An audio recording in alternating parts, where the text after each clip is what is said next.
Sir video जल्दी से आएगा। Good morning students. कल हम डिस्कस कर रहे थे primary and secondary cell. Primary cell में हमने सबसे फर्स्ट ऑफ ऑल डिस्कस किया था लेप्रेंसी सेल। आज हम डिस्कस करने वाले हैं क्या, मर्क्यूरी सेल। तो सबसे पहले बात करते हैं जो मर्क्यूरी सेल होता है वो कैसा होता है, नॉट रिचार्जेबल।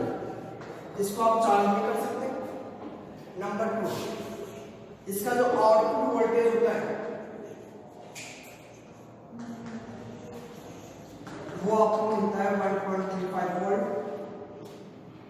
थर्ड, एग्जांपल्स ये आपको मिलेगा वॉचेस, हियरिंग एड्स,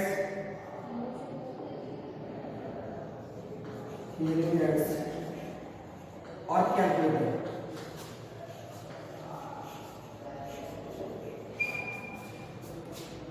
तीन पॉइंट देख रहे हैं। सबसे पहले कहते हैं मर्क्यूरी सेल होता है उसको हम क्या नहीं कर सकते, चार्ज नहीं कर सकते हैं।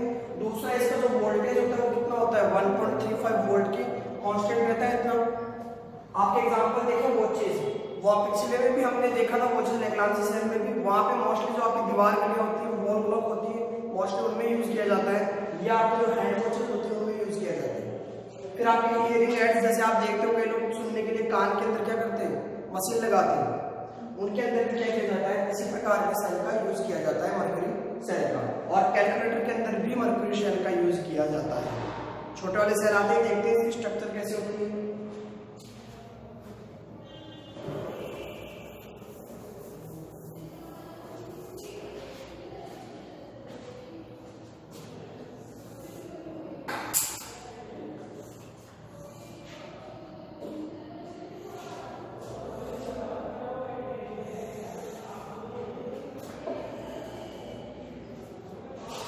ये आपका कवर रहता है वो किसका रहता है, स्टील का कवर रहता है। ये आपने देखा होगा स्टील कवर। और यहाँ पे ऐसा ब्लैक ब्लैक दिखाई देता है जिसको बोलते हो आप इंसुलेटिंग एसिड।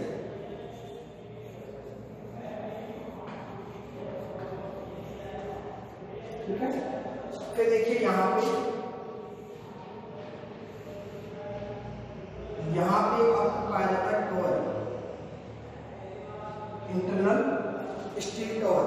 क्या होता है आपका, या इंटरनल स्टील कवर है जिसको आपने लिखा है इंटरनल टॉप, इंटरनल टॉप। ये किसकी लेयर होती है, इसमें तीन धातु की लेयर होती है यहाँ पे। फिर यहाँ पे देखिए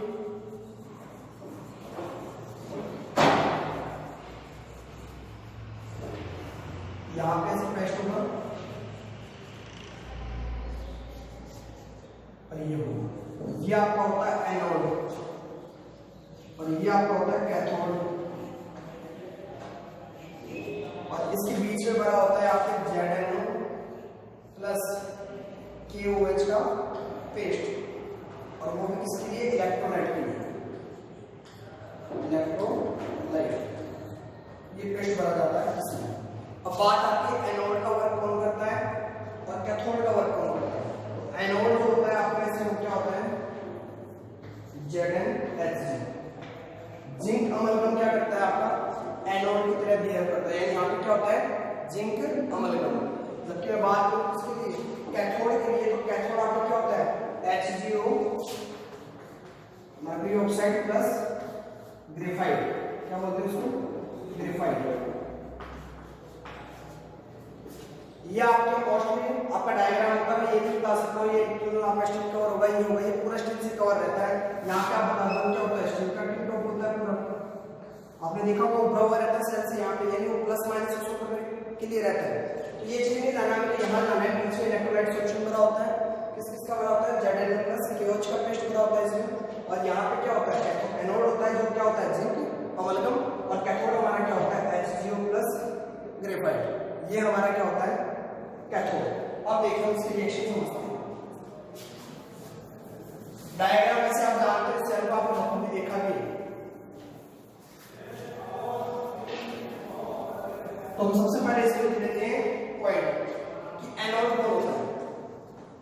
अगर हमें डायग्राम याद नहीं रहता तो हमें ध्यान रखना पड़ेगा कि एनोड कौन है। तो आप लिखोगे ZnHg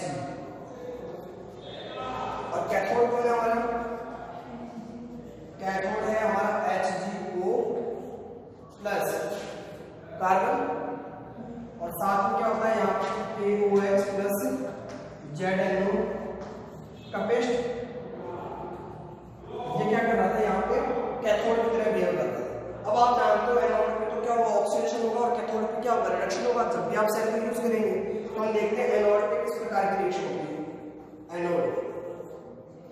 एनोड पे अगर आप रिएक्शन करवाते हैं तो जिंक अमलगम क्या करेंगे, जिंक अमलगम लेंगे और आप उसको क्या करेंगे, क्षार से रिएक्शन करवाएंगे। जैसे आप देख रहे हैं यहाँ पे क्या किया है आपने, बेस लिया है यहाँ पे। अब हम इसकी रिएक्शन किससे करवाएंगे, बेस से रिएक्शन करवाएंगे। तो बेस से रिएक्शन करवा रहा हूँ OH नेगेटिव, ठीक है। जैसे मैं इससे रिएक्शन करवाऊंगा तो देखिए क्या होगा। अब आपको एक चीज और बता देता हूँ, जैसे यहाँ पे बनेगा आपके पास ZNO plus H2O liquid plus 2 electron, क्योंकि आप जानते हो लॉस ऑफ इलेक्ट्रॉन क्या कहलाता है, ऑक्सीडेशन। तो आपने ऑक्सीडेशन हो गया, लेकिन आप देखिए सीधी जिंक मरकरी तो यहाँ आए नहीं। आपके यहाँ पे जो जिंक प्रेजेंट होती है वो जिंक अमलगम प्रेजेंट होता है, ना कि जिंक मेटल प्रेजेंट होती है। जिंक अमलगम प्रेजेंट होता है, तो वहां पे जिंक की रिएक्शन की दिखाते हैं। अगर जिंक अमलगम है तो वहां पे HC नहीं दिखाएंगे, क्योंकि Hg उसके अंदर कंबाइंड होता है जिंक के अंदर। क्योंकि हम क्या ले रहे हैं, जिंक अमलगम ले रहे हैं, अमलगम। ये ध्यान में रखिए। अमलगम गलती क्या होती है कि इस Hg को भी वहां लाने का हम प्रयास करते हैं जहां पर हमारी रिएक्शन गलत हो जाती है। ये चीज आपको ध्यान में रखनी है। फिर कैथोड पे चलते हैं। अब देखिए कैथोड, कैथोड पे आप क्या होगा, मर्क्यूरी ऑक्साइड। अब हमें पता था Hg और कार्बन दोनों क्या लिग्निफाइड क्या थे, दोनों ही कैथोड का कार्य कर रहे थे। तो हम केवल यहाँ पर रिएक्शन के लिए किसको लेते हैं, मर्क्यूरी ऑक्साइड को लेते हैं। ये भी आप ध्यान में रखोगे। तो मर्क्यूरी ऑक्साइड क्या करता है, ये H2O प्लस 2 इलेक्ट्रॉन के साथ क्या करता है, रिएक्शन करेगा।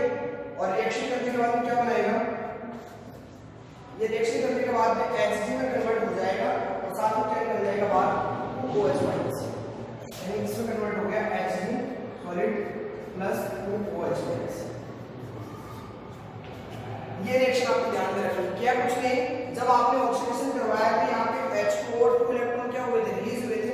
उसने उसके साथ किसके साथ रिएक्शन कर ली, कैथोड पे HgO के साथ रिएक्शन कर ली और आपका फाइनली क्या बना, Hg बना।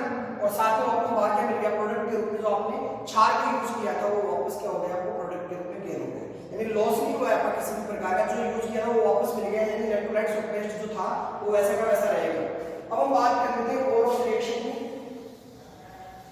ओवरऑल रिएक्शन देखिए, यहाँ से आपको इलेक्ट्रॉन से 2 इलेक्ट्रॉन कैंसिल, H2O से H2O कैंसिल, 2OH माइनस से 2OH माइनस कैंसिल। अब देखिए यहाँ क्या बचा आपके पास, ZnHg प्लस HgO, ये बचा इस साइड में। फिर यहाँ पे देखिए क्या मिलेगा आपको, ZnO plus Hg sorry. Overall आपके रिएक्शन क्या होगी, आपको ये रिएक्शन मिलेगी। आपके यहाँ क्या बचा, ZnHg और HgO, उधर क्या बचा ZnO और Hg सॉलिड। ये थी आपकी ओवरऑल रिएक्शन। और आपके यहाँ पर थर्मो सॉलिड HG सॉलिड से उधर लिक्विड में, क्योंकि आप जानते हैं मरकरी हमेशा किस फॉर्म में रहती है, लिक्विड फॉर्म में रहती है। ये थी आपकी टोटल रिएक्शन और ये था आपका क्या, मरकरी सेल। आपने देखा इस सेल को भी आप क्या कर सकते हैं, चार्ज नहीं कर सकते। तो इसमें जितनी भी रिएक्शन है वो कैसी नहीं हो सकती, बैकवर्ड नहीं हो सकती। अगर बैकवर्ड हो जाती, अगर आपको दिक्कत आती तो आप क्या करोगे, इनको सिंगल दिखा दो कि ये बैकवर्ड नहीं हो सकती। एक बार अगर फॉरवर्ड हो गई तो ये वापस किसी में कन्वर्ट नहीं हो सकती, वापस इससे डिस्चार्ज होगा तो चार्ज नहीं कर सकती, वापस ये एनायन या फिर मरकरी आपके नहीं बना सकते जिससे आपकी रिएक्शन वापस हो जाए। तो ये था आपका मरकरी शेल। ये घड़ी में ये भी यूज किया जाता है और पीछे जो आपने लैग्रांज शेल लिया था वो भी किया जाता है। वो वॉल क्लॉक में किया जाता है, ये हैंड क्लॉक में किया जाता है। कैलकुलेटर दोनों टाइप के आते हैं, जिसमें छोटे सेल मिलते हैं, बड़े सेल मिलते हैं। और भी आएगा कैलकुलेटर जिसमें हम रिचार्ज कर सकते हैं या चार्ज कर सकते हैं, वो भी आ जाएगा। और आगे चलते हैं सेकेंडरी सेल।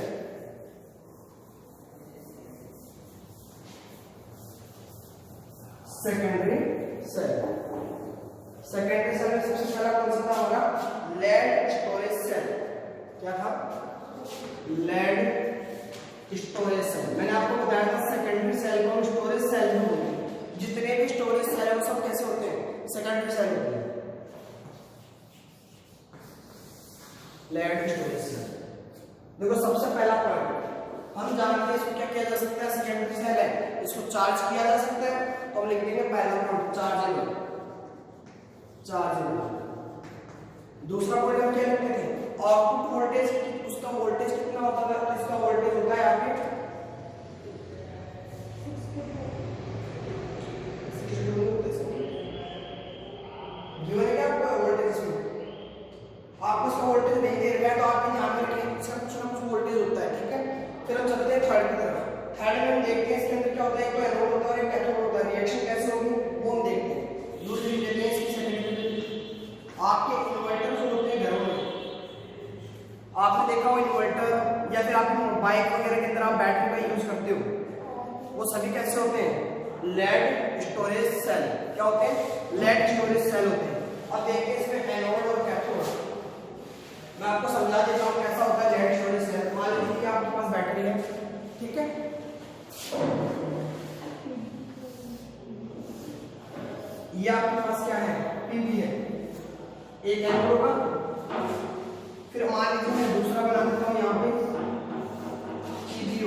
2 इलेक्ट्रॉन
आपने गैन कर दिए, साथ में क्या बन गया यहाँ पे आपके पास यहाँ पे H2O भी बनता है, तो आपको X भी चाहिए, OH भी चाहिए, तो आपको पता है किससे रिएक्शन करेगा, जैसे वहां पे कुछ रिएक्शन करवाई थी आपने क्षार से।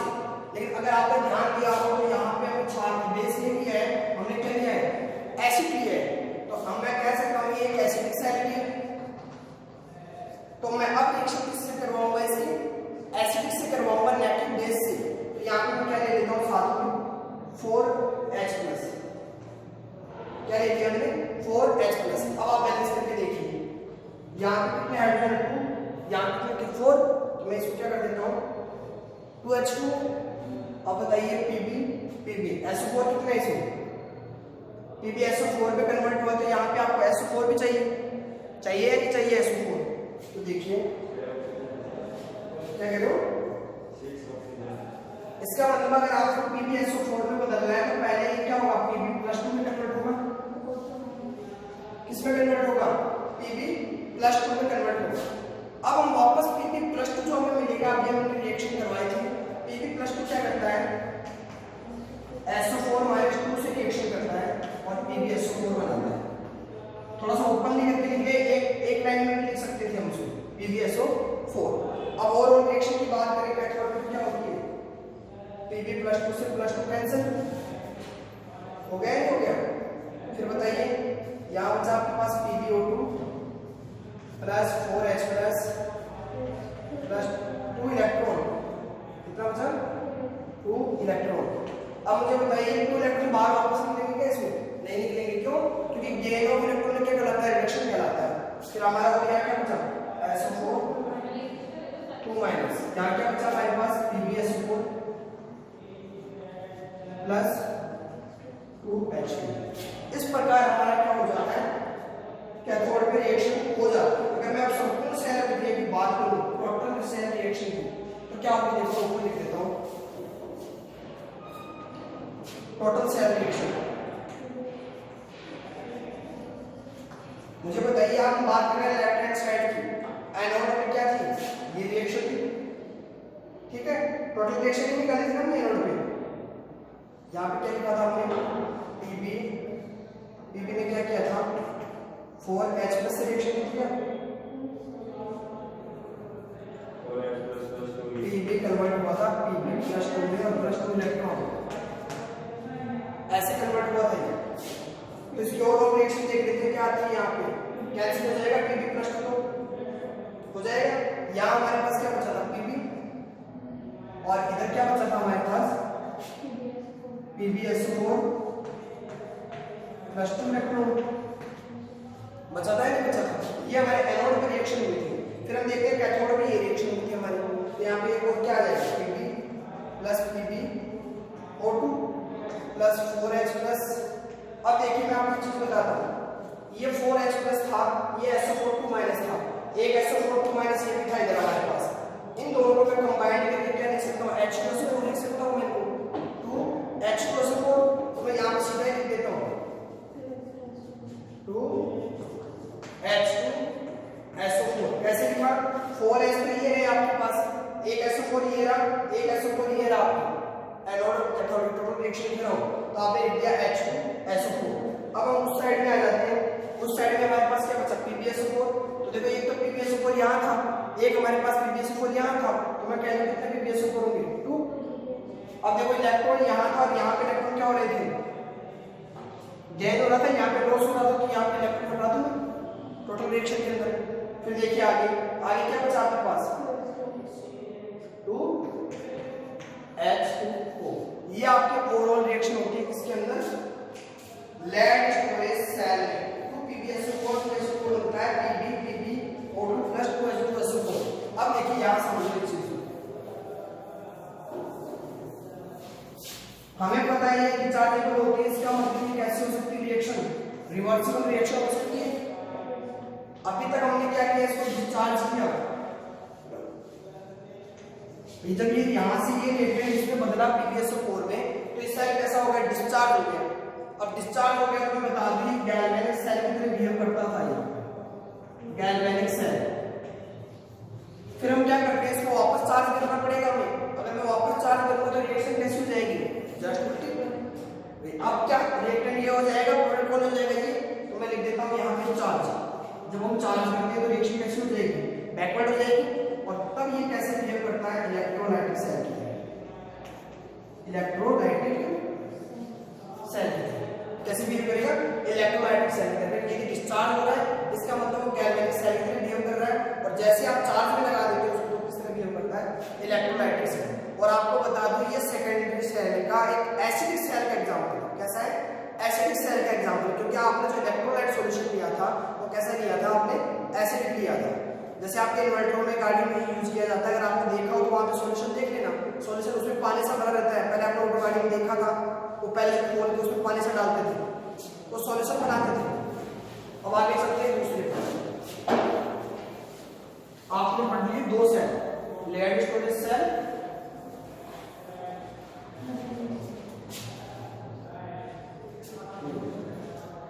ठीक है। तो आज के लिए इतना ही, बाकी करेंगे नेक्स्ट क्लास में।